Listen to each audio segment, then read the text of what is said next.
However you are and whenever you are, you're listening to Paranormal Now on the Inception Radio Network. I'm your host, Alan B. Smith, and join us as we traverse the cosmic highway of paranormal pit stops and tantalizing turnoffs.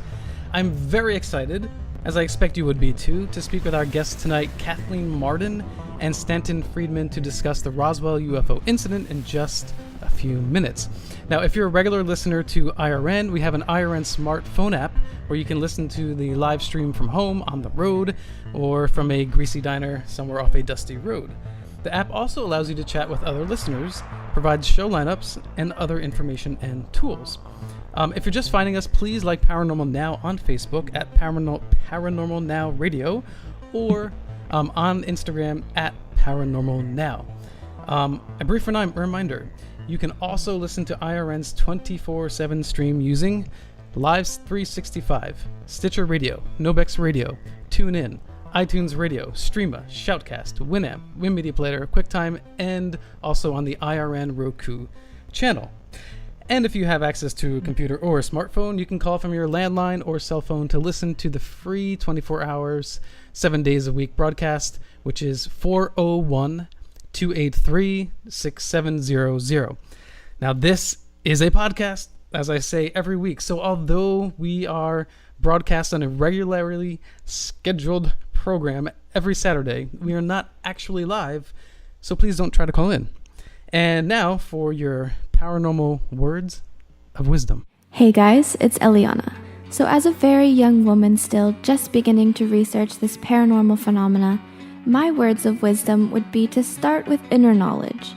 Get to know yourself and start to hone your intuition so you can use it as a way to help you discern what is the truth.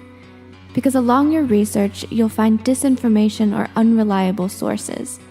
So the thinking mind is absolutely something to be utilized, but it pales in comparison to the inner wisdom of your intuition. Enjoy this episode of Paranormal Now, and follow us on Instagram at Mind Altering Media. And that was your Paranormal Now Words of Wisdom by Eliana from Mind Altering Media.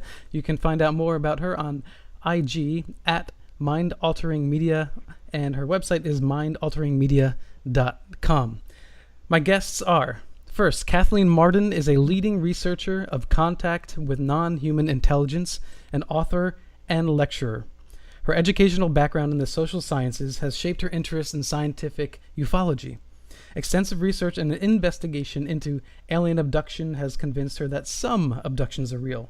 She earned a BA in social work from the University of New Hampshire and participated in graduate studies in education while working as a teacher and education services coordinator. Her scholarship led to acceptance into the Alpha Kappa Delta Sociological Honor Society during her 15 years as an educator. She innovated, designed, and implemented model educational programs. She also held a supervisory position, coordinating, training, and evaluating education staff. Her interest in UFOs dates back to September 20th, 1961, when her aunt, Betty Hill, phoned her childhood home to report that she and Barney had encountered a flying saucer in New Hampshire's White Mountains. A primary witness to the evidence of the UFO encounter and the aftermath, Kathleen has intimate knowledge of the Hills' biographical histories, investigation files, and scientific interest in their sensational experience. Now, this led to a journey of exploration, leaving no stone unturned, to find answers through scholarly work, investigation, and social research. She is recognized as the world's leading expert on the Betty and Barney Hill abduction. She is associated with the Mutual UFO Network as its Director of Experiencer Research and the Edgar Mitchell Foundation for Research into Extraterrestrial Encounters, also known as FREE, as an advisory board member and consultant to its research subcommittee. She was a recipient of MUFON's 2012 Excellence in Ufology Award. She makes it clear that the opinions expressed by her are her own and do not necessarily reflect the views of the organization of which she is a member. Kathleen has written 3 books with nuclear physicist, scientific ufologist Stanton Friedman, captured the Betty and Barney Hill UFO experience, Science Was Wrong, and Fact, Fiction, and Flying Saucers, and 1 book, The Alien Abduction Files with Denise Stoner. She is currently working on MUFON's Experiencer Survey, which will hopefully be completed by the end of 2017, which we are very close to. So we'll have to ask Kathleen about that. Kathy has given expert testimony on the Discovery, History, H2, National Geographic, and Destination American channels. That's a lot of information right there, and a whole history of valuable research just from Kathleen. Now, our second guest is nuclear physicist lecturer Stanton T. Friedman, who received his BSc and MSc degrees in physics from the University of Chicago in 1955 and 1956. He was employed for 14 years as a nuclear physicist by such companies as GE, GM, Westinghouse, TRW Systems, Aerojet, General, Nucleonics, and McDonnell Douglas, working in such highly advanced classified, eventually canceled programs as nuclear aircraft, fission and fusion rockets, and various compact nuclear power plants for space and terrestrial applications. He became interested in UFOs in 1958, and since 1967 has lectured about them more than about 600 colleges and 100 professional groups in 50 U.S. states, 10 Canadian provinces, and 18 other countries, in addition to various nuclear consulting efforts. He has published more than 90 UFO papers and has appeared on hundreds of radio and TV programs, including on Larry King in 2007 and twice in 2008, and many documentaries. He is the original civilian investigator of the topic we are speaking about tonight, the Roswell incident, and co-authored Crash at Corona, the definitive study of the Roswell incident, which changed the investigative field of ufology forever. Top Secret Magic, his controversial book about the Majestic 12 group, established in 1947 to deal with alien technology, was published in 1996 and went through 6 printings. An expanded new edition was published in 2005. Stan was presented with a Lifetime UFO Achievement Award in Leeds, England in 2002 by UFO Magazine of the UK. He is co-author with Kathleen Marden. We've covered those books, so I will skip this portion. His book, Flying Saucers and Science, was published in June 2008 and is in its 3rd printing. His newest book, also authored by Kathleen Marden, is Science Was Wrong, released in June 2010. And that is not his most recent book, so we'll have to have Stan comment on that. He has provided written testimony to congressional hearings, appeared twice at the UN, and been a pioneer in many aspects of ufology, including Roswell, Majestic 12, the Betty Hill Marjorie Fish star map work, analysis of the Delphos, Kansas physical trace crash, one of the best out there, crashed saucers, flying saucer technology, and challenges to the SETI, silly effort to investigate, I love it, cultists. He has spoken at more MUFON symposia than anyone else. Stanton T. Friedman is a dual citizen of the USA and Canada. Woo, I got through that. Welcome to the show, Stan and Kathleen. Thank you. Hi. Great to be back with you. Oh, welcome back. It's my absolute pleasure. So yeah, if there's anything else that you guys feel like you needed to add in there, please just jump in and fill us in. That's more than you need. I think you've covered it all. All right. And we've got a lot to talk about tonight, of course. So I know we've heard my voice more than usual at the top of the show. However, I'm going to read something here for you. This is something that kind of touches a very nostalgic place in my heart. So just bear with me, and then I'll ask for your feedback after you hear what I have to read here. So this is from an article from some years ago. A cloud of brown dust snakes behind me as I speed down the desolate desert road. A dozen miles ago, I passed the solitary steel mailbox that marks the turnoff for Area 51, for a place that isn't supposed to exist. It's odd that the secret air base occupies whole chapters of aviation history. It was here, in 1955, that the U-2 spy plane first took wing. In the years that followed, its successors, the A-12 and SR-71, and later the stealthy F-117A fighter and B-2 bomber, danced across the same blue steel Nevada sky. Rumors persist of even more amazing aircraft. Secret hangars supposedly concealed the mythical Aurora, a methane-burning replacement for the high-flying SR-71 spy plane. And if you believe that X-Files and J. Edgar Hoover's dress collection exists, there are even crashed UFOs. The engineers patched up and somehow learned how to fly. I'm not searching for hypersonic aircraft or ET's flying machine. My mission is less lofty. I'm trying to avoid getting arrested. When Popular Mechanics correspondent Abe Dane traveled these roads to research our January 1995 cover story, Flying Saucers Are Real, camouflaged guards driving white Jeep Cherokees dogged his every turn. Now, if I had to ask you guys, could you guess what year that was written?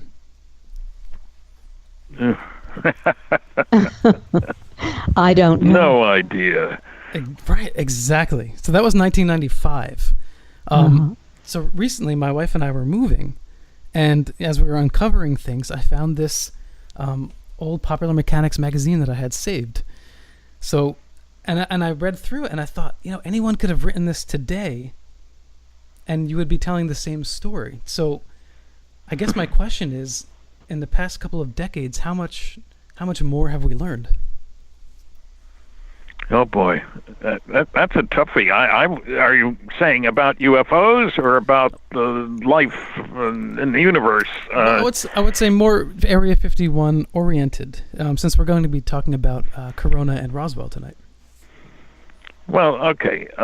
We've certainly turned up more witnesses to Roswell, but they're dead. I mean, there is a DVD, Recollections of Roswell, which has testimony from 27 first-hand witnesses, all but one of whom are dead. I mean, it happened 70 years ago, so that's not surprising.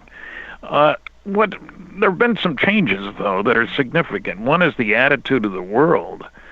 Our attitude, we Earthlings, I'm presuming you're an Earthling, we Earthlings have come to realize that rather than being, here we are on Earth, the king of the planets, and the only planet in the solar system that's got water and oxygen and so forth on the surface, and there's no other solar system around. That was an attitude not too many years ago. Mm-hmm. Today we know that the number that's given by the scientific community is 1.6 planets per star. So rather than stars, Frank Drake once said there might be as many as 8,000 in the galaxy. Now the number that we talk about is 100 billion. So planets are all over the place. There's 10,000 planets within 100 light years of here. 10,000 stars, and about 16,000 planets. So rather than being the big shots, the unique, the special place, it looks like we're run-of-the-mill as far as I can tell. I hate to say that, we want to be special. But so that there's a different attitude, in other words. And there are very few people who say now that we're alone in the universe, that there's nobody out there. We've also learned a lot about energy production and ways to get from here to there. So there have been changes in our perception of ourselves, of the local neighborhood.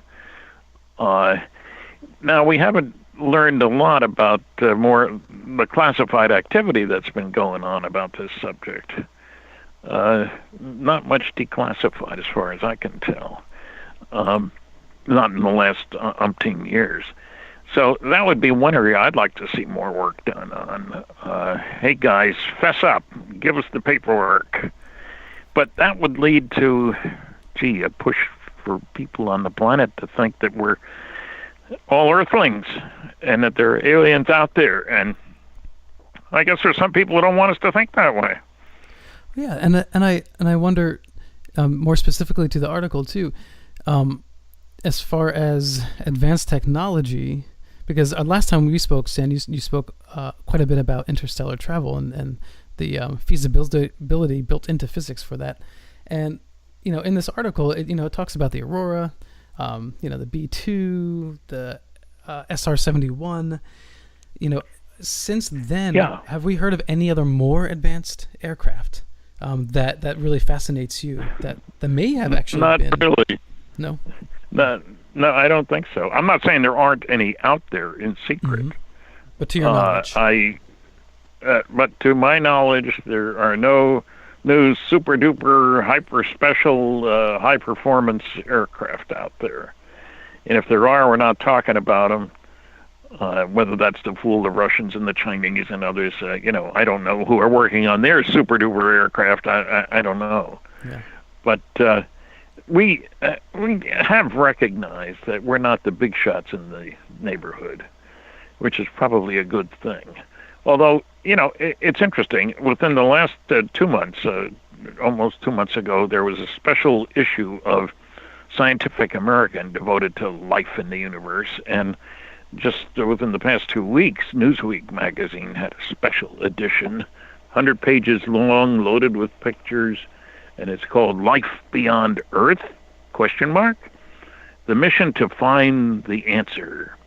Small print says, exploring the universe with researchers, astronomers, eyewitnesses, and more. I don't know, what more do you want?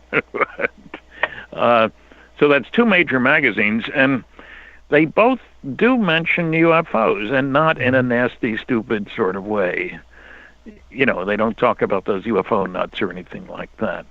So we're making progress. And both of us wish that they had mentioned our books, but they've mentioned quite a few books and quite a few researchers. So we'll have to catch the next special around, so to speak. Yeah, well, I think you bring up an interesting point, too. Oh, no, go ahead, Stan. No, just that, you know, the times have changed when 2 major publications can take a decent attitude toward UFOs and life. You know, most of the SETI community, the silly effort to investigate community, you know, that I talk about, they ignore UFOs. They don't want to talk about them. Obviously, people say, why? If aliens are visiting here, then who needs to listen with a radio telescope? Right. Maybe you need sign language, you know, for next time you happen to meet an alien. I don't know. So there have been changes, and we're getting there.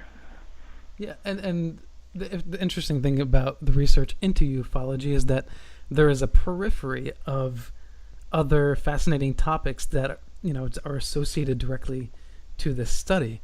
And you know, so I wonder, Kathleen, maybe you want to take this, because I know you've done a lot of work for MUFON and Free in particular, and you know, I've worked with via the airwaves with Dr. Joseph Burks, with Epic Voyages Radio. So we've talked a lot about experiencers and you know, what people have seen as far as, you know, the more fringe reports of extraterrestrial beings. So where I'm leading with this is, you know, what is a UFO nut? I mean, you know, is there a place where you say, okay, this person is crossing a line? Is there a line?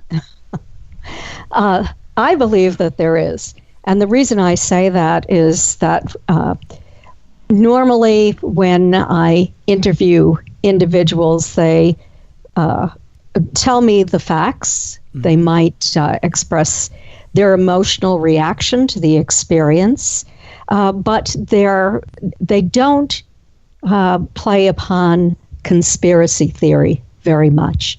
Okay. But occasionally I find a witness who is completely absorbed in conspiracy theories, and the information that they are sharing with me is obviously coming off the internet, and they'll even encourage me to start investigating these conspiracy theories. So I consider those individuals to be UFO nuts, and you know, different from your mainstream UFO interested individual or your mainstream witness to UFOs or mainstream contactee or abductee.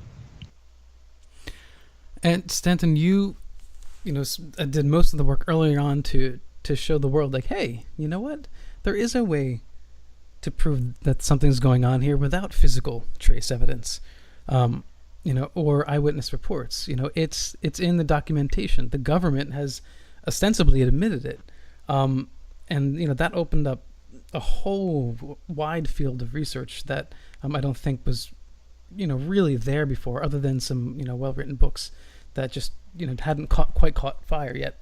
I'm very pleased that we don't do research by proclamation. We do research by investigation. And there is a difference. And the key word for us is evidence. Stories aren't good enough. We need evidence. Like, I've been to 20 archives, document archives. That's where you get solid stuff. You know, stories are easy to come by. Science fiction has been written for a very long time. But what we want is evidence. And so it's the effort we're trying to push for people is to gather evidence. It's not just testimony. Testimony's part of it. But, in the physical trace cases, we'd like to have measurements made of the characteristics of the soil that's been affected by the saucer that came down in that area. We want analysis of photographs. Not just isn't that a neat picture of a flying saucer, but what can we say when we look at it very carefully from a professional viewpoint? And so it's become fascinating to see the distinction. And there are fewer, I think, of the people who wave their hands, as Kathy says, with conspiracy stuff, and stories that they've heard. I must say I was rather disappointed. I read the proceedings of the last MUFON conference in Las Vegas. It was about the secret space program. And I read the proceedings, all the papers, and what was missing was evidence. There were great stories, but evidence? I mean, I can prove to you, for example, that the National Security Agency, the NSA, or as popularly known as Never Says Anything, or No Such Agency, pick your choice.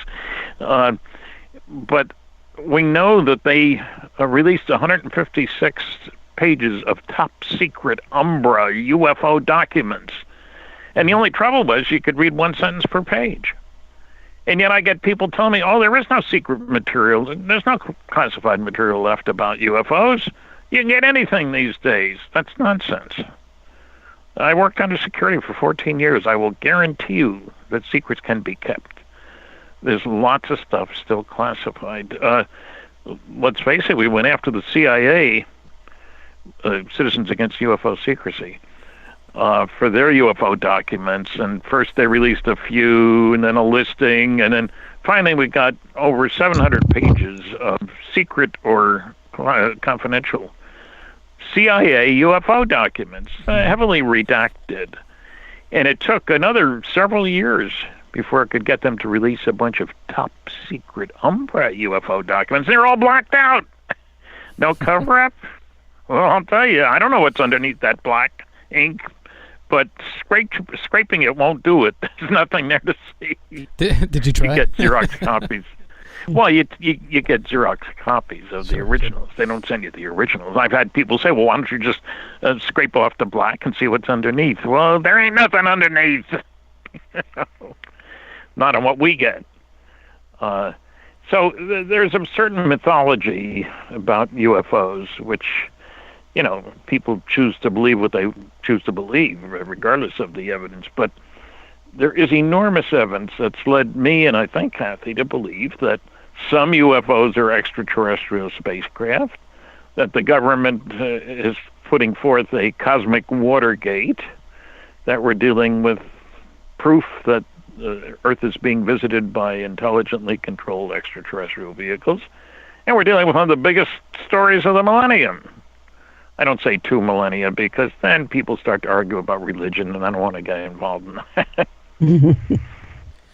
Well, right, but and then you can cross over into the ancient aliens discussion, and that's not really where we'll be going tonight.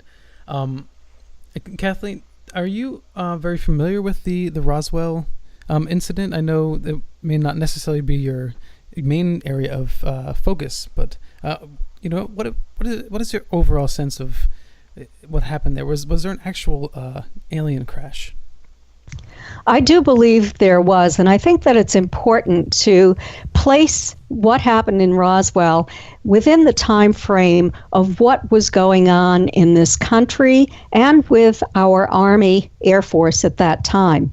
And on June 24th, 1947, just a couple of weeks before the Roswell newspaper reported in its headlines that a flying disc had been recovered near Roswell, Kenneth Arnold, up in Washington, in the Cascade Mountains, was out searching for a downed Marine C-46 transport plane when he saw 9 crescent-shaped discs. One of those discs actually had a double crescent on the back, and they were highly unusual. It was reported in the media. It was even later determined that they were traveling nearly 3 times as fast as any plane in that time frame. There were witnesses on the same day who saw vehicles in the air with similar descriptions and had reported that as well. The American public became fascinated with this and really showed a lot of interest in what was going on. People were out looking into the sky at night, and more reports were made. But there was a minister who told his congregation that this signaled the end of the earth, and it upset a lot of people. And so not many days after, it was only 6 days later, Brigadier General Roger Ramey, who was the commanding officer at the 8th Air Force in Fort Worth, Texas, the same general who worked on the Roswell crash, had a press conference with his chief intelligence officer and told the public not to worry, that it was not an extraterrestrial craft or crafts that Kenneth Arnold observed, but it was only weather phenomena. So it wasn't long thereafter that Mac Brazel heard a noise at night. And there were a lot of thunderstorms in Roswell at that time of the year, a lot of loud clashing noises. But he said that this was highly unusual, that it was not thunder that he heard.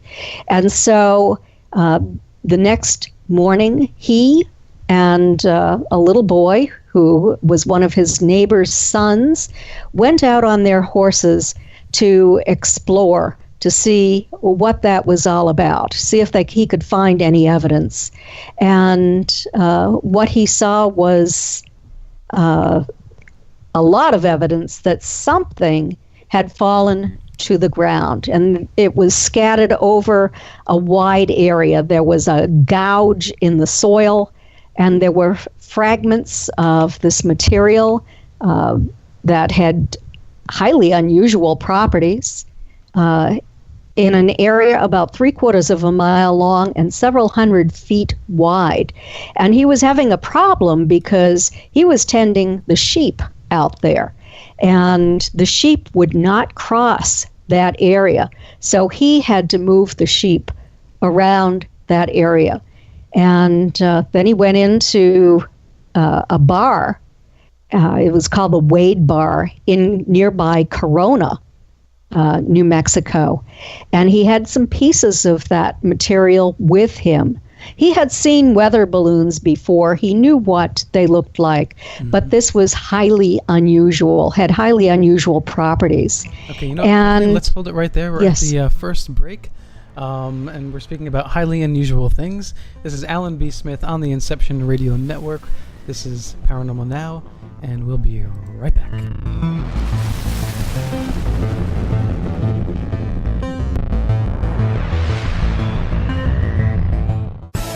Hello, Inception Radio Network listeners.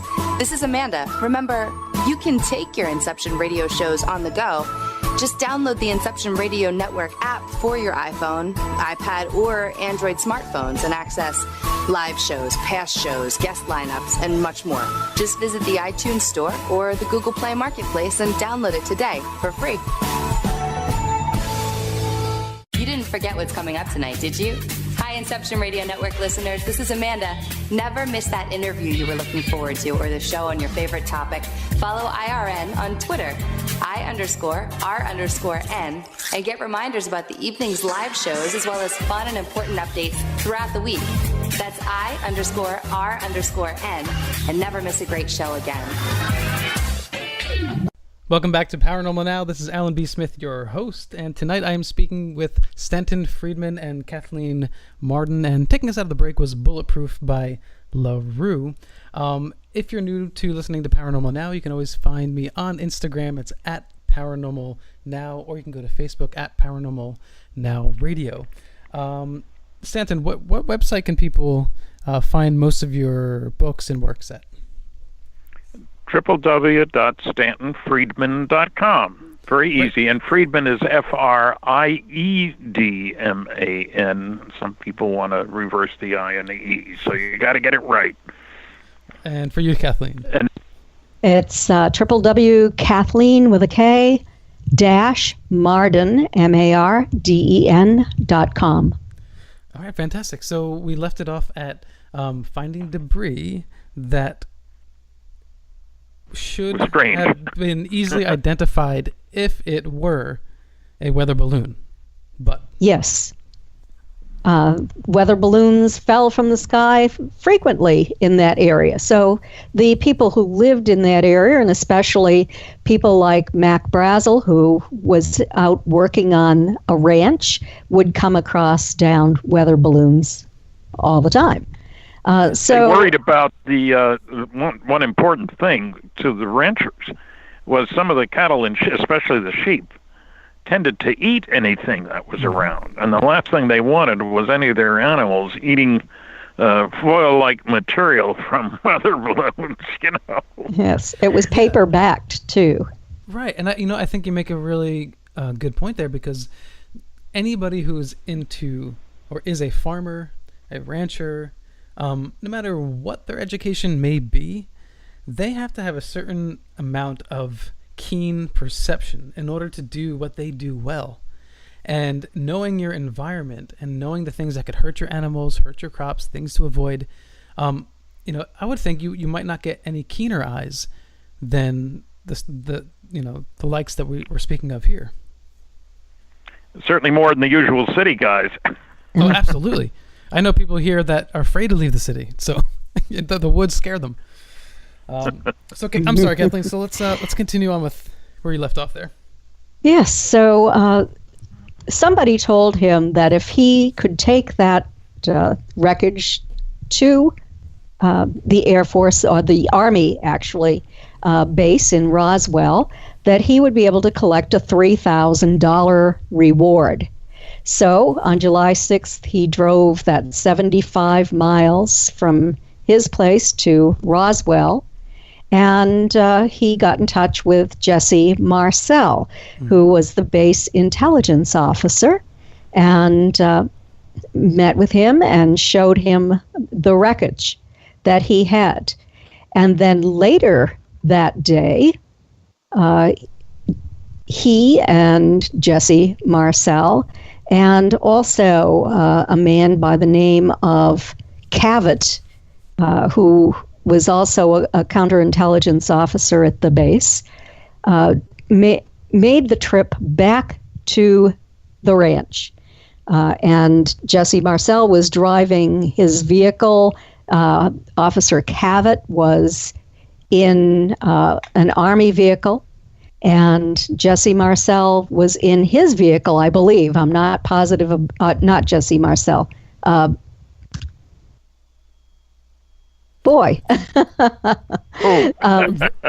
Yes, Mac Brazel. Mac Brazel. Yes. I believe was driving his vehicle, but I'm not positive about that. So they arrived. They followed him out, so yes, he was driving his vehicle. Okay. Thanks, Stan. He knows a lot more about it than I do. He was the original investigator on this, and I have learned what I could from Stan and from reading several books on it. Mm-hmm.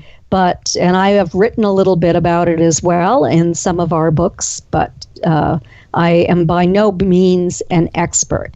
But as the story goes, they went back out to the ranch.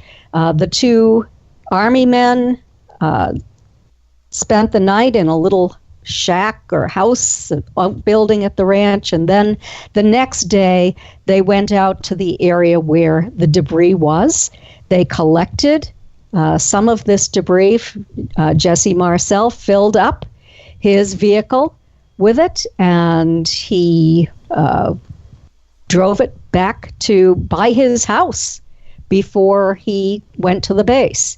And Officer Cavett did the same, but he did not stop at his house. And then Jesse Marcel took some of the remnants into his kitchen, laid it out on the floor in front of his wife and his 11-year-old son. And they had the opportunity to see it too. It was metallic debris with properties, unusual properties, like memory metal, fiber optics. There were I-beam fragments, and also his son later wrote a book about it. He became a medical doctor, a flight surgeon, and he wrote the book called The Roswell Legacy, about his father and about his memories of growing up in that family and what he saw when he was an 11-year-old boy. The story ended up being carried to the radio station. And Stan, would you like to pick up from there? Well, yeah, they made the announcement at the radio station, and the press story went out from the base, and it hit the wire service.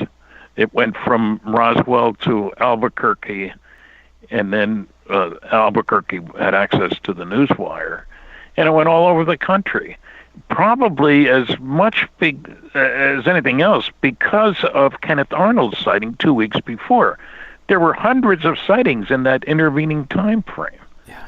So suddenly, those were all of things in the sky or near the ground. But suddenly, one crashed. Wow! They didn't know what it was, but it didn't. Jesse had seen crashed airplanes, and there are certain things you expect to find in crashed airplanes. First of all, they make a big hole in the ground, a crater, if you will, when they go in. Second, you find standard stuff, vacuum tubes, little tags saying made in Oshkosh. There's nothing strange about airplane wreckage. Pieces of metal from the parts of the airplane and the equipment that's on board, but there wasn't anything like that. When I talked to Jesse, that was one of the things he stressed. There wasn't anything conventional out there. And he suggested that there must have been a mid-air explosion for two reasons. The wreckage covered such a large area. He had seen crashed aircraft. And second, there was so much of it. And it was so different. So right away, that this wasn't something conventional, that gradually they thought, well, maybe it's something weird. It was weird right from the start. And Stan, they didn't have Mylar balloons, those silver foily type balloons in that time frame, did they? They only had neoprene balloons. So that couldn't possibly be mistaken for memory metal. No, not at all. And also there was no engines. Oh, go ahead, Stan. There were no engines. If there weren't things that you'd expect to find if it was an airplane, certainly, wings and tail and engines. But with a balloon, where's all this lightweight metal coming from? Balloons. I like one of the pieces of one of the things that shows up is a picture of General Ramey and Colonel Thomas Jefferson Dubose, who was Ramey's assistant, if you will. And they were with the stuff, and Ramey is holding a piece of paper in his hand because they were very good cameras, 4x5 press cameras. You can read some of the words, and it looks like victims of the wreck. And anybody ever hear of a balloon that could be said to have victims of the wreck? That makes no sense at all. So there were tantalizing things. But remember, the military took care of this within 2 days. The first day's headline, Army captures flying saucer on ranch in Roswell region. The next day, General empties Roswell saucer. That was the end of it. Yes. And everybody forgot about it. Yeah, until I got involved, I hate to say how long later, 1978, for goodness sakes. This happened in 1947. And I stumbled across it. I'm not going to say I was looking for stories about crash saucer, not at all. I might as well tell you how it happened. I was in Baton Rouge, Louisiana, giving a lecture at Louisiana State University, and earlier in the day, I was brought by some of the students to the big television station in town. I was supposed to do 3 interviews, and I'd done the first 2, and the third reporter was nowhere to be seen. So the station manager's giving me coffee, he's talking to me, and out of the blue, he says, the guy you ought to talk to is Jesse Marcel. And being the great researcher I am, I said, who's he? Well, his claim to fame, according to the television station guy, was he found wreckage of one of those saucers you're interested in when he was in the military. That got my attention because he was being serious. There was nobody around. He wasn't telling stories or anything like that. And I said, what do you know about him? He lives in Houma. That didn't tell me a darn thing. I didn't know where Houma was. It's one of the major cities in Louisiana. But he's a great guy. Rolled ham radio buddies. Wow, what a you ought to talk to him. Jeez. Yeah, just me being curious, I guess. And so the next day, I was busy that day, and things went very well. What encouraged me was things went very well at the lecture that I gave at LSU. The next morning, I was at the airport early. I was going someplace else. And I decided, I'm going to try to call that Jesse Marcel. And, I surprised kids when I said I called information. What do you mean? Didn't you look it up on your computer? I didn't have a computer. This was 1978. You talk to operators, which is nice because they know something about the area you're talking about. Yeah. And I was looking for Jesse Marcel in Houma, wherever it was. And so there was a number for him. I called him. He told me a story. And people said, why did he talk to you? I thought that was all classified. I said, well, his name was in the newspapers. His picture was in many newspapers around the world. Chinese newspapers even had Jesse's picture. And so that got me intrigued. I was very impressed with Jesse, partly because I'm nuclear, and this was the only nuclear, the debunkers always forget to tell you, this was the only group in the world that had nuclear weapons at that time. The first Soviet nuclear weapon wasn't exploded until 1949. This is 1947. And it was exploded, carried by the guys, the 509th at Roswell. So this wasn't just a bunch of guys with nothing better to do but make up stories. They were the first line of offense, if you will, as the Cold War wore on. That was our retaliatory place, was Roswell.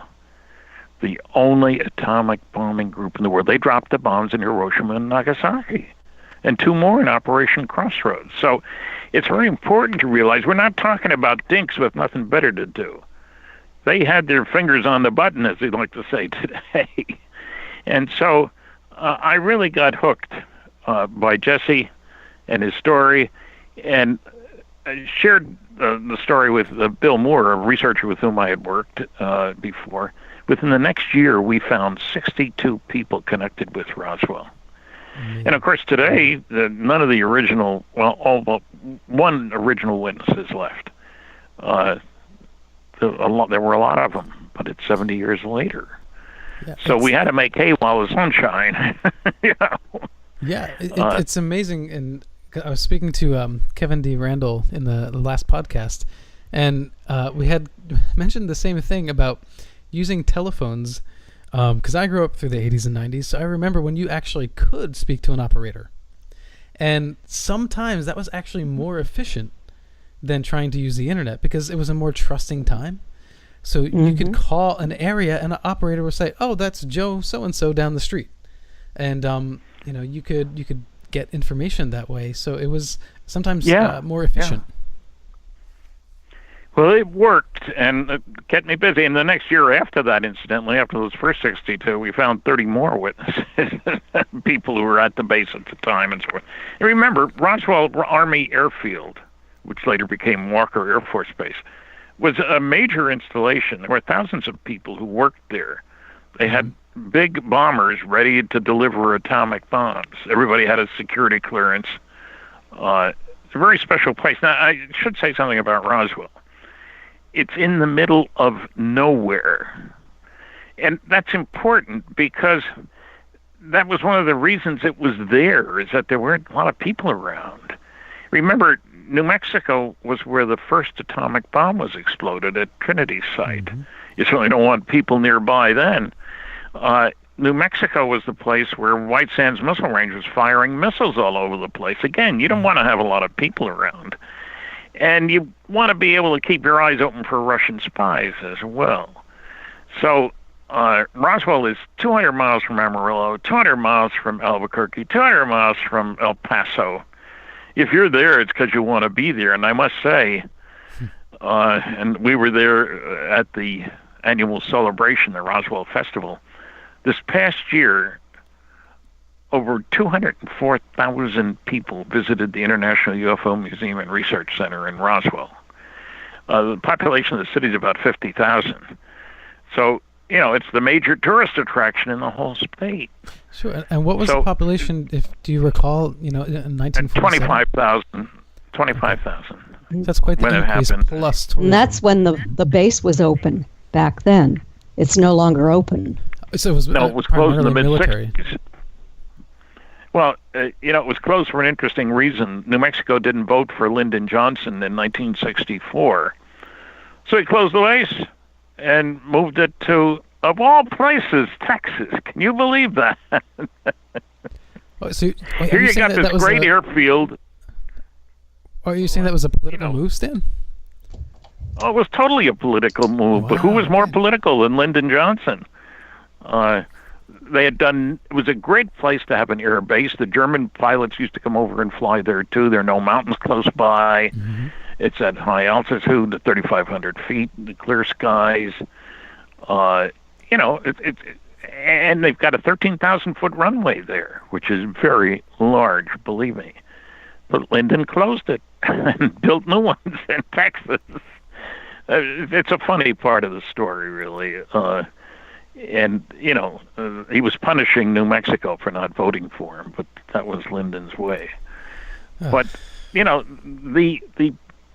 the base, the story of Roswell, I had an earlier attempt at finding out more. I ran across a witness who had a great case, and he said, you ought to talk to my mom.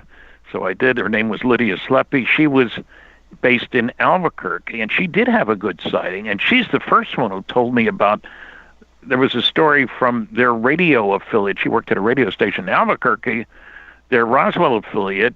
She took the call from somebody in Roswell saying that there'd been a crash of a saucer and the military was carrying it away.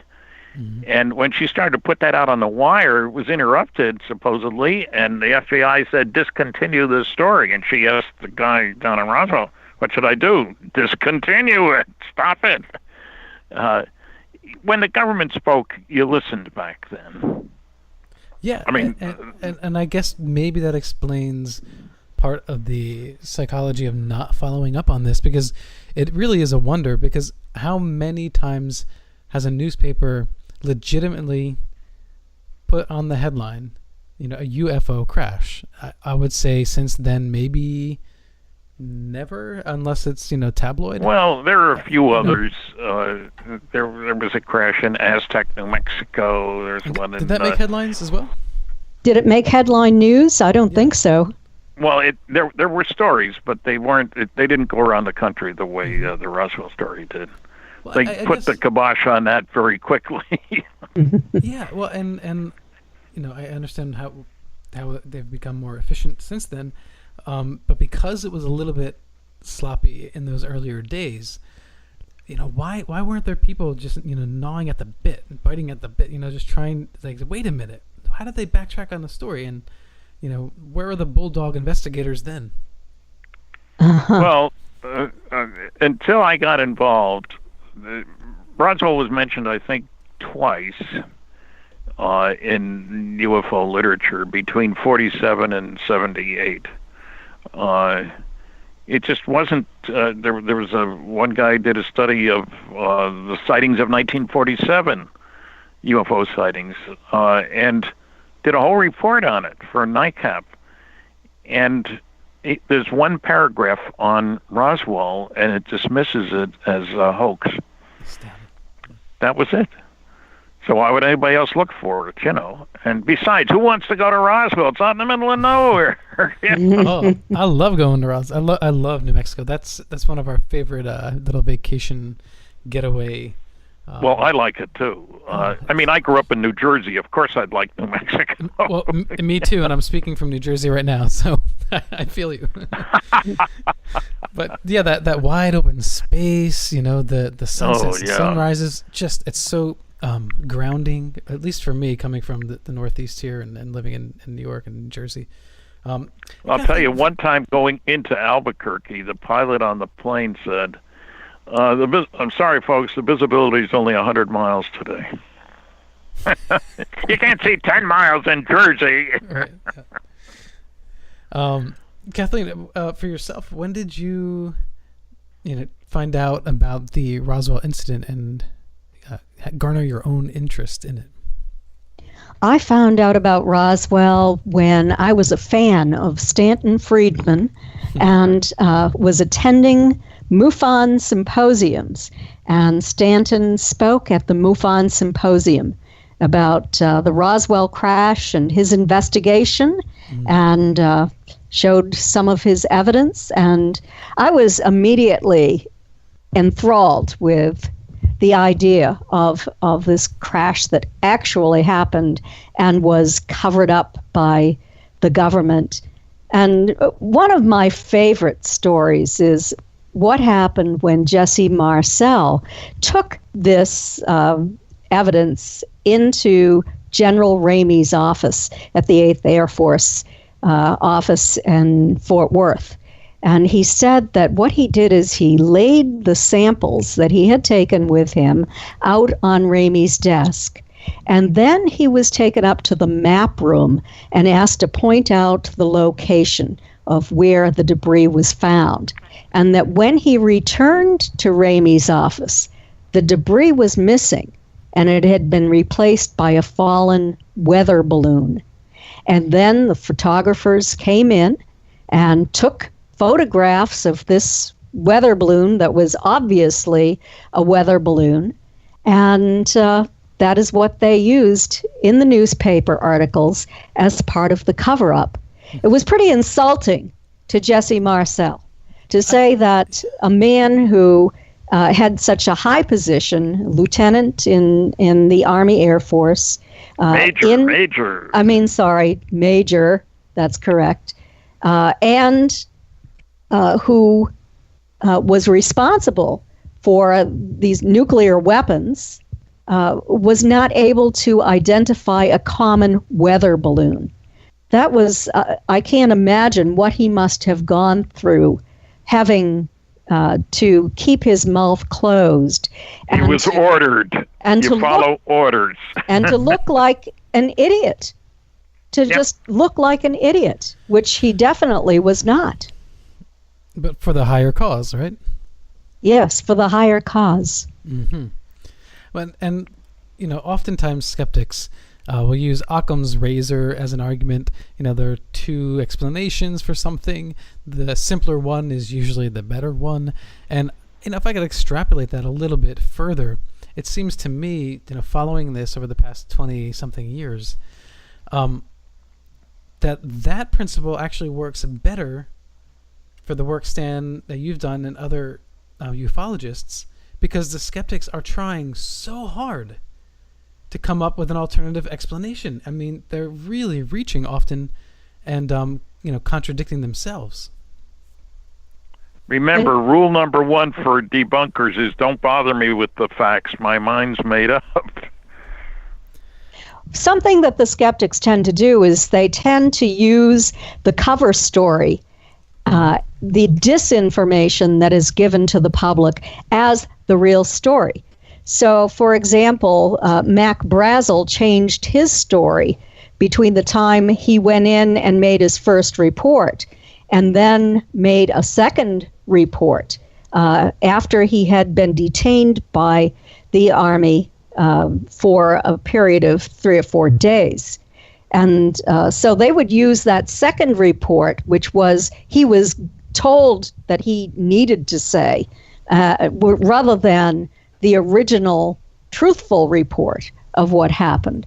So over and over again, the disinformants, and you might call them debunkers, but I say they put the debunk into the story. They don't take it out.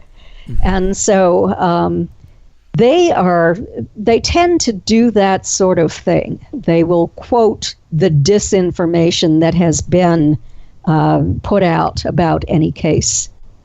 Well, it sounds like it's a scapegoat, right? That way you don't even have to make an argument. Right. Yep. I want to ask you this. We only have a few minutes left before the next break. I remember some years ago, Air Force Lieutenant Colonel Richard French had come out and said, "Hey, I know what happened with the UFOs and why they crashed." The first one was hit with an electromagnetic pulse from an experimental Air Force craft. And then the second one, I don't know how that crashed, but the second one was like a rescue craft to go in and rescue the one that crashed. Stan, where do you fall on that? Well, I found it's total baloney. Mm-hmm. Look, I've talked to people who were there at the time. They're dead now, incidentally, so I can't tell you who to talk to, but it's baloney. I talked to people who went out there. I talked to Cavett. I talked to Jesse. I talked to several other people at the base. Remember, again, the people at the base were at the front line of military capability. Roswell was king. They had atomic bombs. Nobody else had them at that time.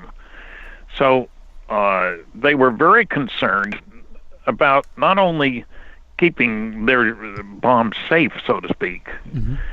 but making sure that no spies got there. Remember, we're not talking about a big city area now. We're talking about a very small town.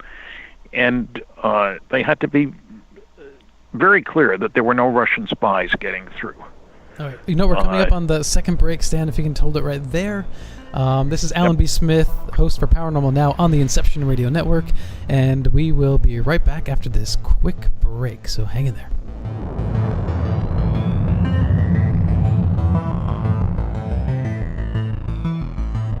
You didn't forget what's coming up tonight, did you? Hi, Inception Radio Network listeners. This is Amanda. Never miss that interview you were looking forward to or the show on your favorite topic. Follow IRN on Twitter, I_R_N, and get reminders about the evening's live shows as well as fun and important updates throughout the week.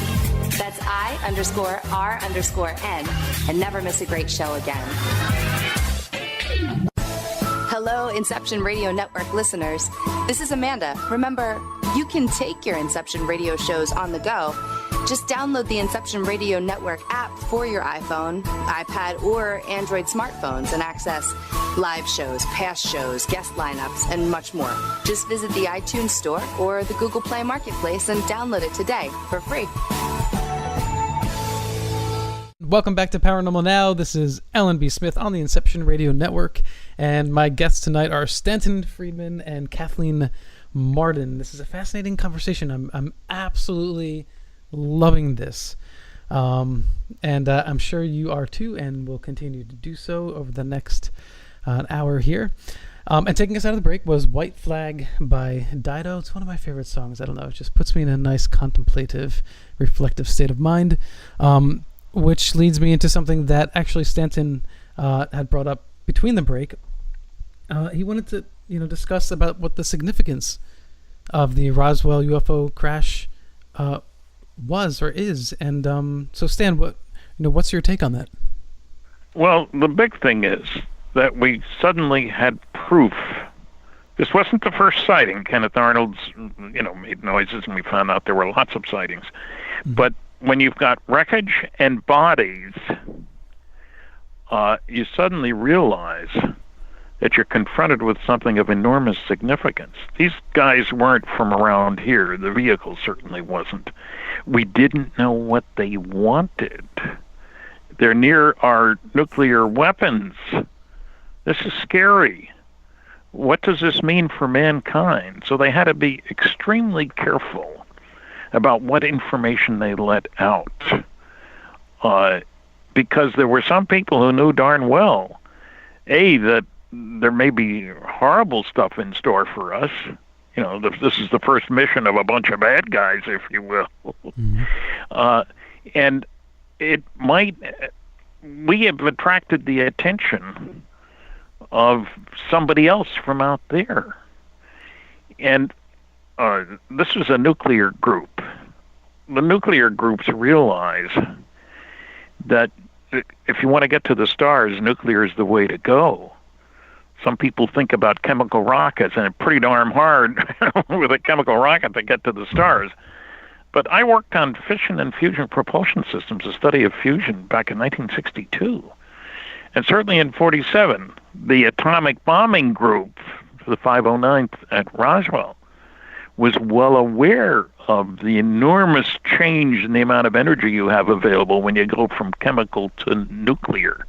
To illustrate that, a big bomb in 1944 was a 10-ton blockbuster. It released the energy of 10 tons of dynamite. One bomb took a big B-29 to carry it. Well, the first atomic bomb the next year, 1945, about 16,000 tons of dynamite. And the first H-bomb, first fusion device, 1952, 10 million tons of dynamite. And later, the Russians set one off, Tsar Bomba, 57 million tons of dynamite in one stinking weapon. So it was clear to the military guys that we've got a whole new ball game here. And, we got suckered in a way. People asked the general who headed up the atomic bombing program in 1948, how long before the Russians have their nuclear bomb?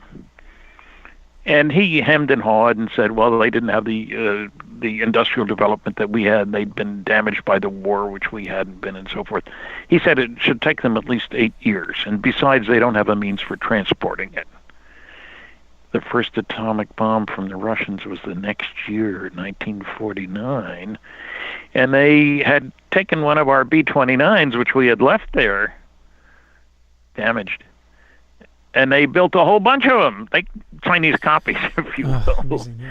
So the change in the situation from, nothing to worry about, folks, it'll be years before, and they can't match us, and so forth. And then suddenly, holy cow, 1949, we didn't even have radar around the United States to let us know when anybody was coming, because the Russians couldn't get here.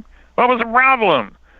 So there were things going on in the background, but certainly with the Roswell information, and remember there was an Aztec, New Mexico crash in 48, the very next year. Suddenly, there was this whole compartment over here. What are we doing about alien visitors? What do they want? Where are they from? Are they going to work with the Russians or the Chinese? So that was not public discussion. That was on the inner circle. But there were people worried about it, that's for sure. And so that was one of the reasons for keeping secret. You didn't want to scare the heck out of people, and we didn't have answers. So I even to this day... you're going down a rabbit hole, because even if you think those are legitimate reasons, once you start down the path of a cover-up, then how do you backtrack? You don't. Who wants to admit we've only been lying for 70 years, folks. That puts anybody in power at jeopardy of being taken out of power. Yeah, and I think you're right. If I could say it, metaphysically speaking or sociologically speaking, there's a show, Twin Peaks, and the third season came out this year on Showtime. I don't know if you're familiar with it, but one of the characters on the show is this evil sort of demon type of character or spirit, and people argue on the show whether it's just all allegory or it's fantasy or whatever it is. But in this past season, they showed the origin of this evil spirit, and it was the explosion of the first atomic bomb. And this is where he was born. He was born out of this moment. And it seems to me that it was a commentary on humankind's original sin as a galactic species. And interesting. Yes. Right. That sure, we have our other religious stories for original sin, etc. But as a galactic species, as a planetary, interplanetary species, that was our original sin, and then we were on lockdown. I don't know if that's true or not, but it is interesting that it's right around that time when UFO reports really spike. Did you know that when the nuclear bomb was being developed, and there were nuclear installations where UFOs were showing up, and the scientists were seeing the UFOs around these nuclear installations. And originally, they speculated that perhaps they were a byproduct of the nuclear process. Huh. So that was interesting to me, that they thought it was this demon that came out of it. Oh my God! Really? I'd not heard that before. Yes. Wow. And that brings me back to a question that I was touching on before we went to the break. Kathleen, what do you think caused the UFO to crash? And is that why that they are more, what's the word I'm looking for? I don't know, secretive in their observance of us, more clandestine? Boy, I don't know. I don't even have a speculation on what caused it to crash. I don't know if it had something to do with the weather, if it had something to do with the nuclear installations. I really don't have a speculation on that. I only know that there is considerable evidence that something actually did crash there, that there were high security measures at the Foster Ranch where it did crash, that unscheduled flights were made to Roswell from Washington, D.C., from White Sands, from Kirtland in California, and from Fort Bliss. So there was a lot of activity. And why would all of this activity be taking place in that time frame if nothing had happened? Or, as the government later said, that it was a mogul balloon. Well, a mogul balloon was only a top secret kind of spying balloon. It was made up of 23 neoprene balloons to pick up sonic vibrations in the atmosphere from distant nuclear explosions. 23 neoprene balloons landing on the Foster Ranch would not have drawn all of those officials from all of the different areas that they came in from. I do have a speculation as to why it crashed, because there was another crash at the same time over in the plains of San Agustin, where the huge radio telescope is these days, in New Mexico. I think there might have been a mid-air collision, because one witness described one that crashed on the ground with a crack on the side, as if it had been struck by something. And if you look, that we know that there were rocket tests scheduled for the morning of the crash, and that means the radar was on, because we were tracking rockets. And I think we might suggest that if there were two saucers flying together, a pilot and a wingman, we would call it, that's the way we do things, if they turn the radar on, or they cross the radar beam, this is out in the middle of nowhere, no signs of civilization around there for miles and miles, that they might have zipped through the beam of the radar. It was a tracking radar. It wasn't going around, round and round to detect something going by. They knew what was going on. There was a rocket was being fired.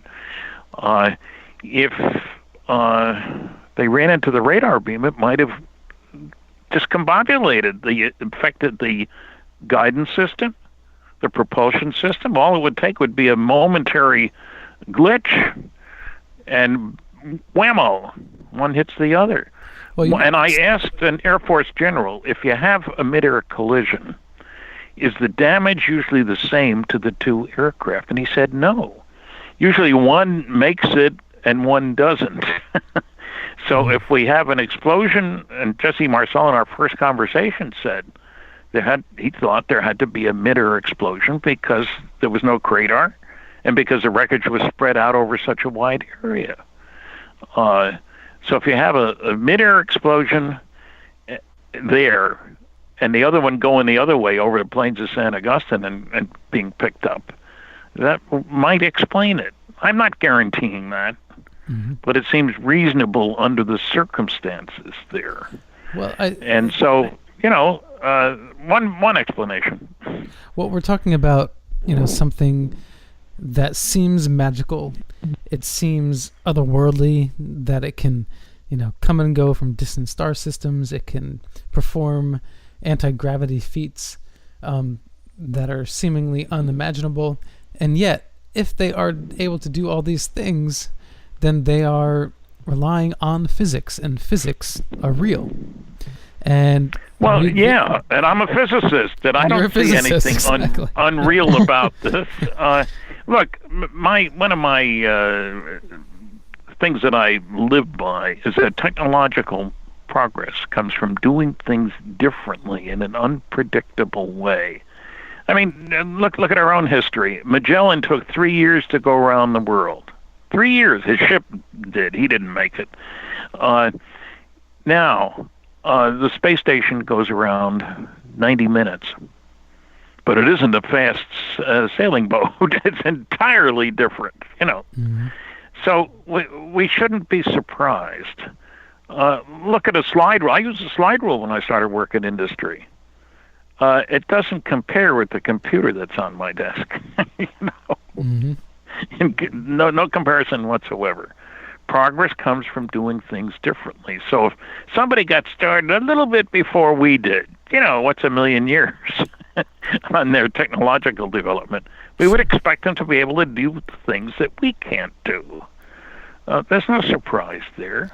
Right, and I know it's speculation, but I could imagine that if they were visiting and keeping an eye on us, perhaps they did not know everything about us, and perhaps they were taken a bit by surprise by a directed radio wave. I don't know, but it's certainly not out of the realm of physical possibility if you're using some sort of electromagnetic propulsion system. Well, even if you're not using an electromagnetic propulsion system, radar was new at that time. There wasn't a lot of radar around. So if they zipped around the planet Earth, they might not have noticed any radar because there wasn't much of it there. Roswell, in other words, or not Roswell, but White Sands Missile Range, New Mexico, did have radar installations because we were firing missiles. Rockets. We had to keep track of them. And as a matter of fact, one of them went to Mexico. It wasn't supposed to, but went the wrong way. Too bad. But we have to think in terms of New Mexico being a hotbed of military research and development activities. 2 of the 3 nuclear weapons labs in the United States are in New Mexico, Los Alamos and Sandia. And so that's why you worry about spies there.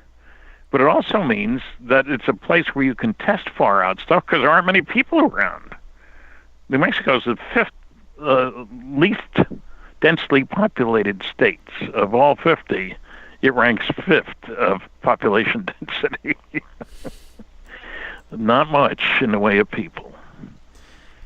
Kathleen, I know this is a mite bit off topic, but I am curious. Benny and Barney Hill, did they ever, comment on? I don't know if they were aware to the degree that people are now, but were they aware of the Roswell incident, and did they have any thoughts on the matter? Betty was aware of the Roswell incident. Barney died in 1969 at the age of 46. And so this was before 1978 when Stanton heard about Roswell and began his research. So Barney was not aware of it, but Betty was. And Betty had a great deal of admiration for Stanton Friedman and followed his work and did believe that Roswell did have a UFO crash. And I know this is again reaching, but did she think that perhaps they're the same beings that abducted them?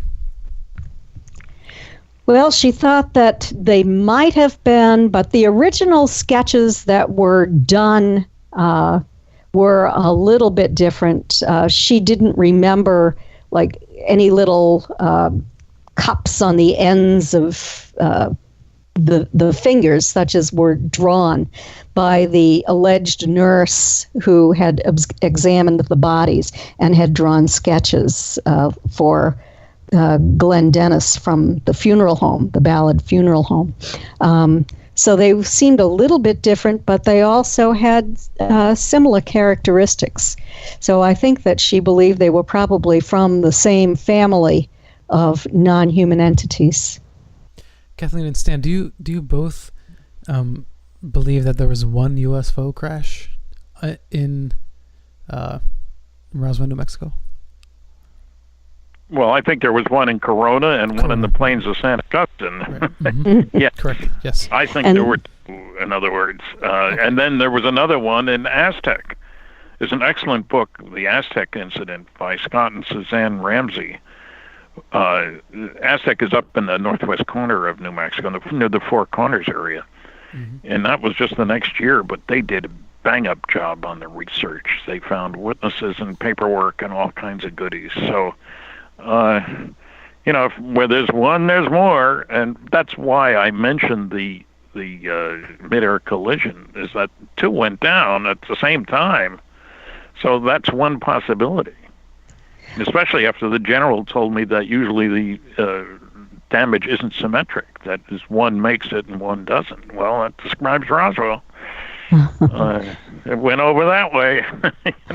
I think I have favored the speculation that one sort of exploded over the Foster Ranch and might have touched the ground, and then like a saucer or a stone skipping across water, it became airborne again and then ended up crashing at the second site. Interesting. Oh. Okay. And either of these, one or two crashes, whatever they are, were there actual alien beings? Yes. Yes. Inside them. Okay. And were they alive, or did they all die? 4 out of 5 were dead, apparently. Mm-hmm. And those were supposed to be in just one craft, correct? Well, yeah, whether there were ones over in the plains of San Augustine where the second crash was, we think so. We're told that there were.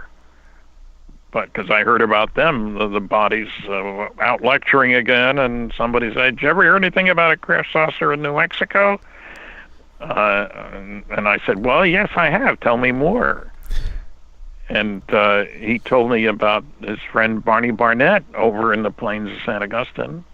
He was a federal officer, and the crash over there, and there were bodies there. He saw them. Kathleen? Well, we talked about them. It didn't make it into the press. Yes. Yeah, and you think how many bodies? Do you agree with Stan's assessment? Oh, yes. I think there were probably about 4 or 5 bodies from what I've heard.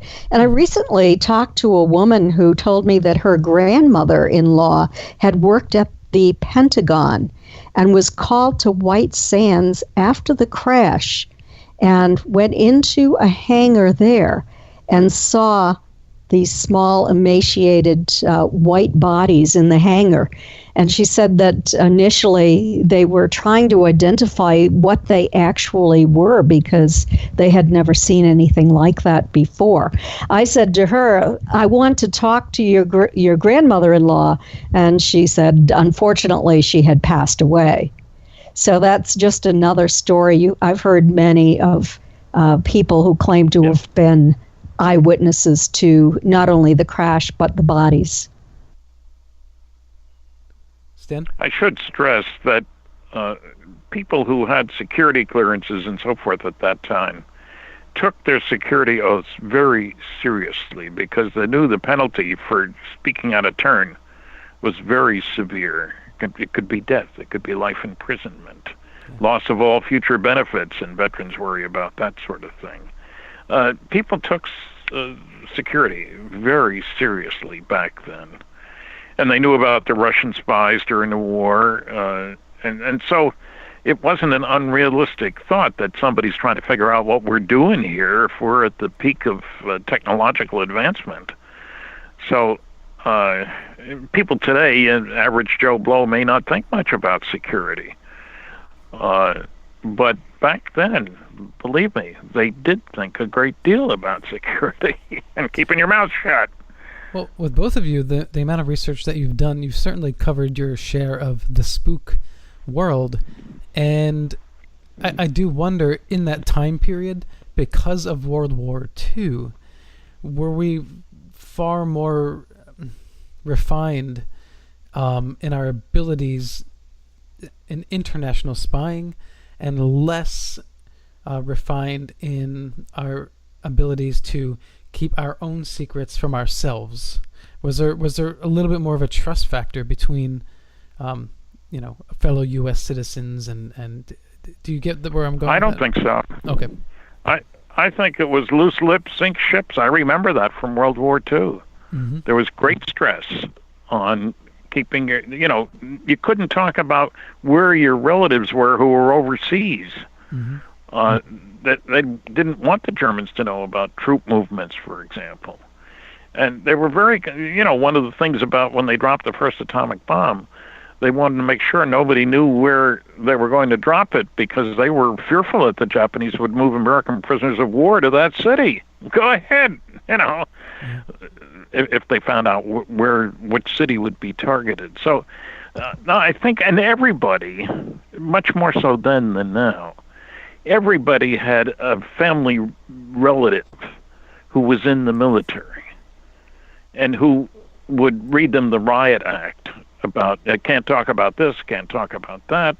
Mm-hmm. And everywhere you turn, there may be spies. It was built into the system at that time, especially after we found out that the Russians had spies mixed up with the nuclear business. Remember, there were two, the Rosenbergs, man and a woman, were executed for being spies. It was big news. Hit home. Oh, yeah, and I mean, that was a huge part of our education growing up. I don't know about now, but I remember we specifically spent quite a bit of time on that. And, by the time you come out of that lesson, you fear, you know that you're not supposed to, break that sanctity. And there will be consequences. I'm sorry, Kathleen, you're going to say something? And not only that, but I was, let me give an example. I was having a conversation with a man who was a retired Air Force officer, and he gave me some information about the Air Force's knowledge of UFOs. And I said to him, would you please put that in writing for me? And he said no. And I said, will you put it in writing and keep it in a safe deposit box that I will have access to after you pass? And he said no. And I said, why? And he said, it's a matter of honor and a matter of loyalty to my country, he said. Not only that, but to all of the men that I served with and to my family. Those were his words. and that carries a lot of weight. And I think you did touch on a point, Stan, as well. Someone in my family who's in the military had posted something on Facebook about this. It was an article, and I think it was a very good point that in the military that we have now, the people who serve, a large portion of that are part of a military family continuum. And so you have a large number of the population that are not concerned as in the same way when we go to war, or when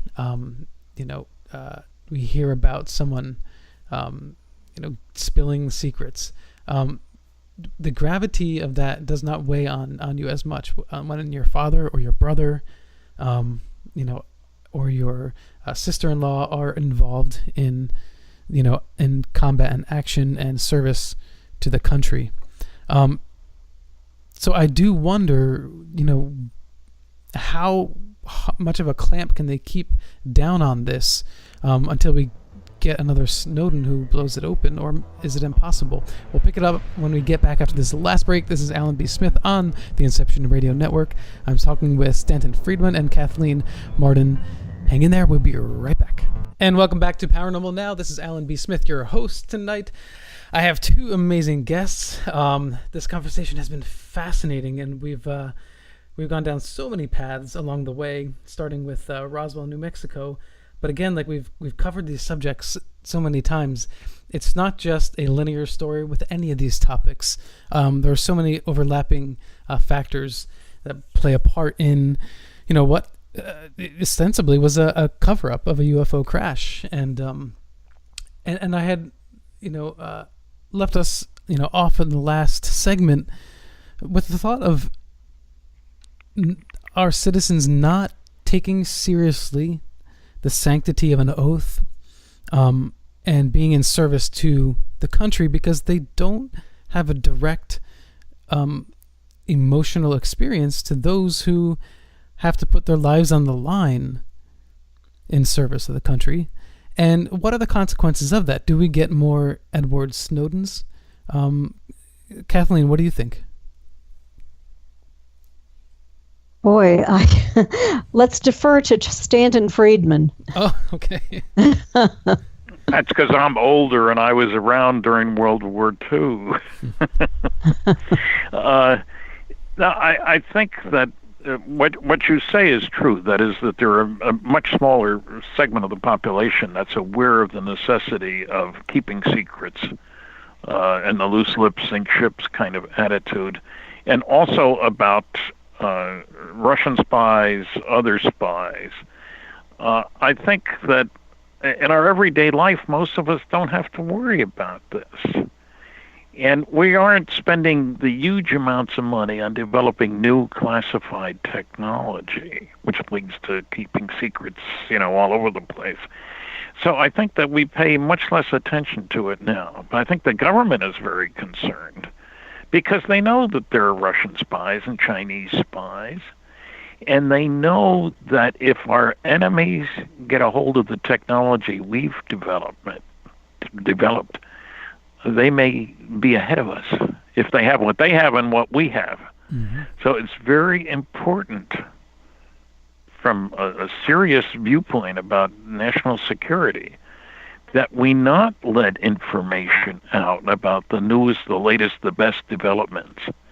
And even what we've learned about what they have learned, what we've learned from Russian stuff, you can't put that out in the open. So I think many people just don't even think in terms of national security as something they're concerned with. But the people who have to take it very, very seriously. Well, we have seen in recent days, leaking seems to be commonplace. Well, I don't know about any hotspot military secrets that are being leaked much. Right. It depends upon the type of information that's being leaked. And as I'm thinking about this, back in that time frame of the Roswell crash in the late 40s, the early 50s, I think that people had a different attitude There was a lot of loyalty toward the country, and it was my country, right or wrong. And then since then, we have had a lot of problems in the federal government where, for example, Richard Nixon with Watergate. And I think that it was very disappointing to the public because we were beginning to perceive our government in a different light. We had the Vietnam War, and we knew about all of the illegal and unethical activities that our government was, and particularly the President of the United States, was perpetrating to keep that war going when it shouldn't have been. And I even learned that Ho Chi Minh had originally wanted to establish a democracy in Vietnam. And the letter was given to the CIA. The CIA never delivered it to President Eisenhower. So that sort of thing took place. There is a lot of disappointment, I think, in our government and unethical behavior in our government. And I don't know that we were aware of that sort of thing back in the 1940s when Stanton was a 16-year-old boy at least, and I was just being born. So what about it, Stan? I was working on being born. Well, I think what Kathy says is true. There is an entirely different sociological realm, so to speak, at the time. I remember people working in war industries, and remember, the Second World War taught us a lot of lessons. One of them was there was rationing. You didn't have access to butter and all kinds of other things, meat, only certain days, and so forth and so on. This was all, but we had to have an attitude that we were all in this together. That was the thing about rationing. It didn't matter who you were, how much money you had. There were certain rules, things that you had to keep track of. And certainly the keeping secrets was a part of that story, and everybody knew that. I've had people tell me that surely those guys, Roswell or whatever, would have told their wives what they were doing. I wrote a book about Operation Majestic 12, 12 people keeping incredible secrets. And I'd never told my wife anything classified. I wouldn't think of doing that, strong penalties. But I recognize that it would be stupid to do that. You don't know where the spies are, and you don't know where your wife is going to say what to whom, under what circumstances. So it gets pounded into you. I was made a courier to carry my own classified slides because they weren't ready in time for the regular courier. I was giving a classified lecture on radiation shielding for nuclear airplanes. But anyway, and they made me a courier, and they sat me down, and I was so glad to get rid of those slides. I mean, they stressed if the plane crashes, they wanted my itinerary.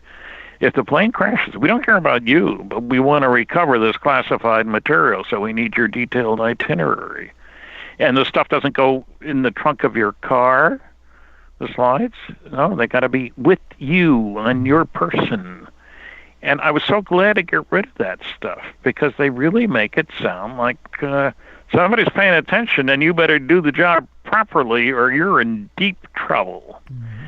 Look, if you left something classified out on your desk in a classified facility, guards at the door, no access to anybody from the outside, if you left a classified report out on your desk, the guards went around every night. And you get a call at 10:30 or 11 at night. You left some classified material. You come in and inventory all your documents now. Wow. You really didn't want that to happen. More than once. Once was too many times, but after that, you were very, very conscious of keeping secrets. I think we were sort of leaning towards this before. That the military seems to be very good at keeping secrets. And so Kathleen, I mean, I guess that's probably where you stand, right? I mean, if there was any other incident, a UFO sighting or crash or what have you, even today, if the military steps in and takes control, then I'm assuming you believe that, there will be no loose lips, right? Or likely That's right. not. Yeah. That is correct. Yes, I don't think that there will be. It would be classified above top secret code word, and those kinds of secrets are not released to the public. And you loosely lip sync ships, and you're not going to talk about that kind of thing. The consequences on the American public could be devastating, with a great deal of distress caused to individuals without any preparation for what had occurred. Yeah, why do you think that people did eventually come out and speak about Roswell, New Mexico, and the crash of Corona? Well, I told you how I got the story. There were articles in the paper on the day when the recovery was made, and then a day later the cover-up ensued. But and why would people come out and why would they come out and even later and speak about it if they were told not to? Well, they were only referred. Well, look, it was 40 years later, and people asked about it. But we were assiduous in trying to track down people. One of the big things was, for example, that Walter Haut, who was the base public information officer in a World War II bombardier, incidentally, 20 missions over Japan, he had a base yearbook. So when I discovered him, I was lucky. I called the newspaper and found out that he worked there. I didn't expect that at all. I was looking for anybody who could tell me anything about him. He works here. What? His wife works here. He didn't work there. His wife did. But that's how I found him. I was very, very lucky. But you really, people were conscientious. And what they told me initially, what I heard, was stuff that I found later in old newspapers. There were articles, and some reporters were assiduous in tracking things down. But I think they thought, if Joe talked, I guess I can. Or, it's so long ago, it can't possibly be still secret. And we don't have any technological information from back then that's worth anything today anyway, and so forth and so on. Also, Kathy hit it before. Our attitude toward the government had changed. I think back in the 1970s, too, Stan, there was a lot in the news about UFOs. And on television, it was a time when the Travis Walton case, for example, had made big news nationwide, maybe worldwide. We had the famous Charlie Hickson and Calvin Parker case. Yes. There were some big cases of alien abduction in that time frame. And so it wasn't so important to hide this little crash saucer incident that occurred many, many years before that, given the idea that people were actually being taken aboard craft. Yeah, there hadn't been any abductions that we knew about back in the early days, 40s and 50s. And, we didn't know about them. There were people abducted, but they weren't going to speak out.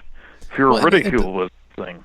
Yeah, it does seem to me that even in recent years, those who have come out and shared their stories, whatever they may be, UFO related, it's post active duty and post reserves, and I feel like as long as they're actually working for the government, they don't come out and say anything. So, and in some sense, they're still honoring that oath. But I think, you make a really good point. People have lost a lot of trust, and if they think that their higher duty is to the Constitution and to the Republic itself, then maybe they will come out and say something. I want to ask you a very, again, nostalgic question. The sightings. Remember the show Sightings? That was a long time ago, wasn't it? That was the 90s. Do you feel like that show actually had an impact on public perception of this ufological enterprise? I think anything that was on the tube did. I think that the wider the discussion, the more people who say, well, I saw one of those when I was in, it stimulates discussion and release of information, personal experiences, as opposed to being part of a team that was examining the characteristics of UFO wreckage. That's another story. We don't get many of those reports, you notice. But having seen UFOs, having helped recover wreckage, whatever, that's a little different. You're just telling about an experience. You don't have the pieces, you don't have the characteristics, you don't have what they're made out of, what their capabilities are, all that sort of stuff. So I think even today, when I check my audiences at the end of a lecture, I ask how many people here believe they've seen what I would consider to be a flying saucer, having defined my terms in the lecture. And I just want you to raise your hand, and I'm not asking for names or anything. And so how many believe they've seen what I would consider to be a flying saucer? Just raise your hand. And I go around pointing and counting at the same time. 1, 2, 3, 4, 5. Typically, it's 10% of the audience. Then I ask, how many of you reported what you saw? 90% of the hands go down. Yeah. I've done this hundreds of times. And if there's still hands when I go through that who did report it, I'll ask, how many of you were in the military at the time? And if there's still hands, you want to tell us about it. Now I put the people on the spot. One guy in front of 1,300 people says, I can't. They told me not to say anything. Another guy said, they took my pictures. Long silence. So I said, I'm sure the audience would like to hear the rest of that story. Well, it turns out he remained seated. I said, I'm not asking your name, give him a microphone. And he was an officer, a pilot, and the plane 20 miles ahead, they were flying across the Pacific, 20 miles ahead, radioed back that saucer heading your way, and they had gun cameras, and they took pictures, and they contacted the base intelligence office, and when they landed, the film got taken, and they got debriefed and told never to say anything. And under those conditions, somebody tells you never to say anything, and you're in the military, you keep your mouth shut. And a little story out of Vietnam. A guy came up to me after a lecture. He said, I'll talk to you later, when I asked, if he'd tell me more. So he comes over, and he was flying a helicopter in Nam. And this sleek vehicle came out, suddenly showed up, circled around them twice. They thought for sure that it was a new Russian vehicle. They were going to be splattered across the countryside. And it took off. So when they landed, he dutifully reported the case. Government wants to know about new technology showing up in the battlefield. And the next day, the commander of the base comes over to him, Lieutenant Jones, you didn't see anything strange yesterday, did you? No, sir. No, I did, and I reported it, he said first. And then the colonel says, you didn't hear me, Lieutenant Jones. You didn't see anything strange yesterday, did you? No, sir. It was very clear what he wanted him to say. And if he wanted to keep, you like flying, was another question asked along the way. Yes, sir. You didn't see anything, did you? No, sir. What can I say? Everybody has had these kind of experiences when they talk to a number of former military people. Yeah, well, and the reason I was starting with the show, 20-some years ago, is because when that show came on, though it was creative sometimes in its telling, it really wasn't sensationalism. Fast forward to today, and there is an enormous amount of sensationalism on the topic of UFOs and extraterrestrials. Yeah. Is that trending in the wrong direction, or does it not matter?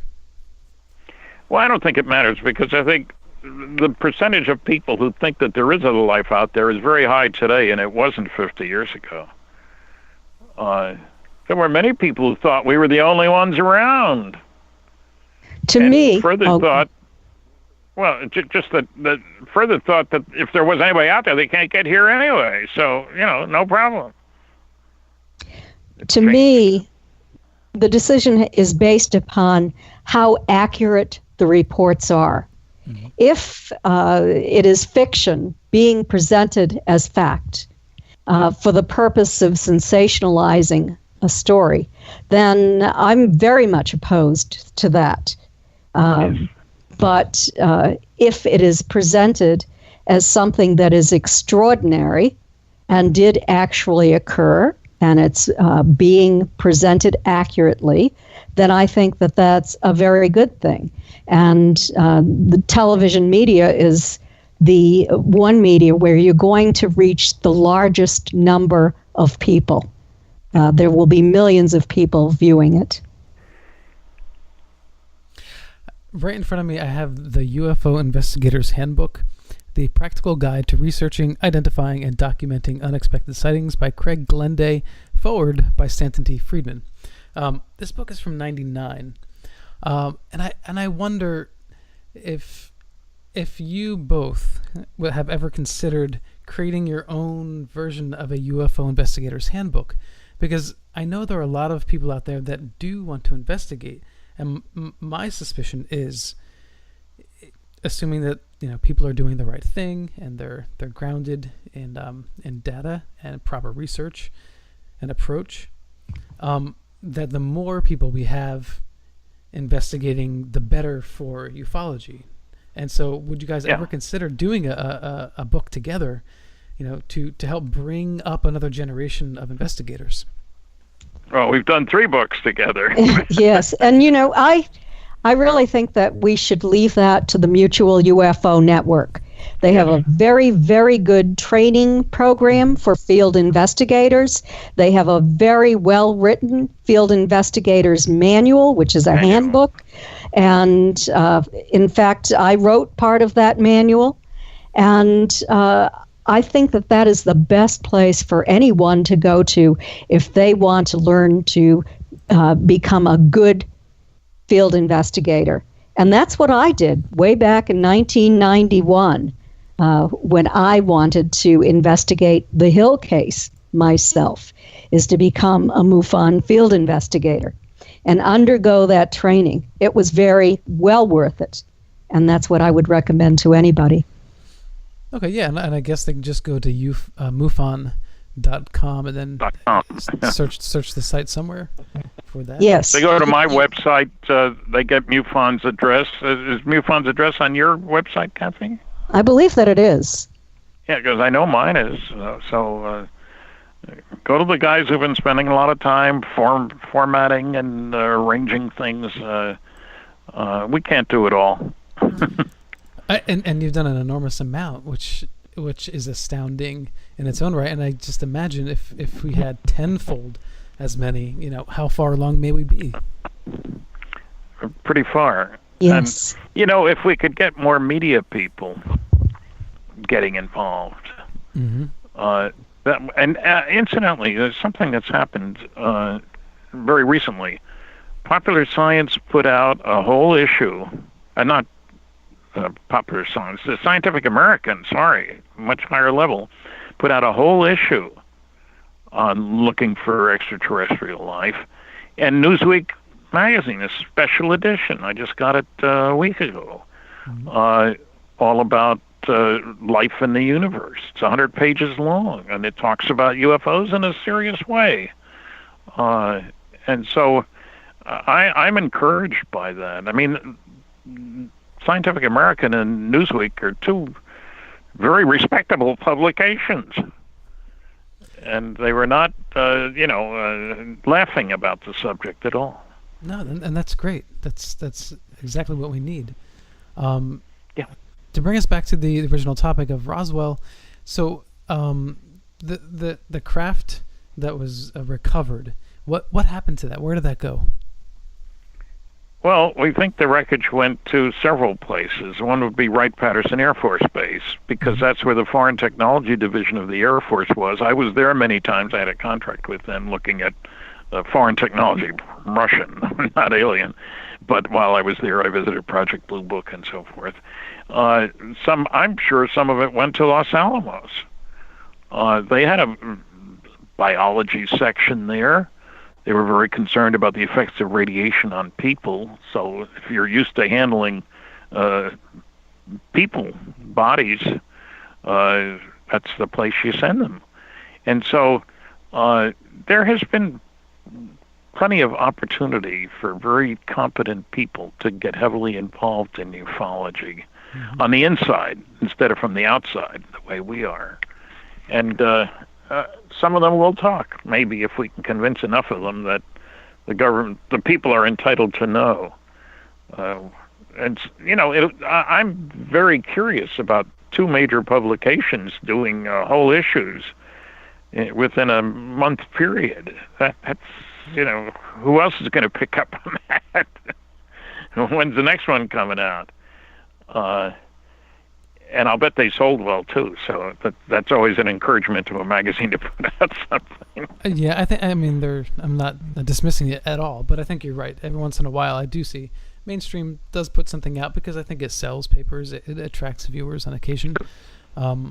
Kathleen, so the craft that was recovered, what do you think happened with that technology? I do believe that we did attempt to back engineer some of that technology, and that it took many, many years because, and I asked Bob Wood, Dr. Bob Wood, about that, who at one time was Stan's boss.